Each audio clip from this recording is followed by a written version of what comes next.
दुसऱ्या भागात पाहिलं आपण की दुसऱ्या भागामध्ये हा देखील रोड ब्लॉक झाला आहे। आता शेवटच्या भागात आपण पाहणार आहोत की डिग्रजच्या कृष्णा किनारचा लहान जो पूल आहे, लहान बंधारा, आपण त्या ठिकाणी फिरायला गेलतो, तो ब्लॉक झाला आहे का नाही, तर तो पाहूया ब्लॉक झाला आहे का नाही।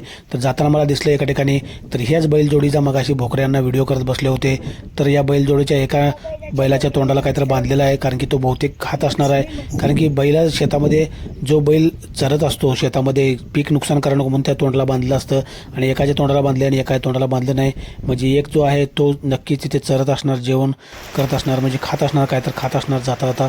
आणि या ठिकाणी आता लहान बंधाऱ्याची चालू आहे बघा, मी तुम्हाला कुठे दिसतोय लहान बंधारा, तर जॅकवेलवरून तुम्हाला ओळखेल की लहान बंधारा इथेच कुठे तर आहे, पण लहान बंधारा नक्का कुठं आहे, तर लहान बंधारा आहे पाण्याखाली।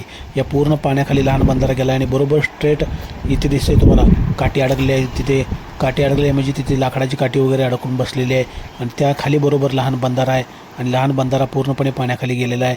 अशा रीतीने मी थोड्याशा खोल पाण्यात जाऊन पाहिलं की लहान बंधारा कुठे पण दिसतो। या माझ्या बरोबर समोर असा पलीकडे साईडला तुम्हाला रस्ता दिसेल की असाच रस्ता लहान बंधाऱ्याच्या कडला आहे।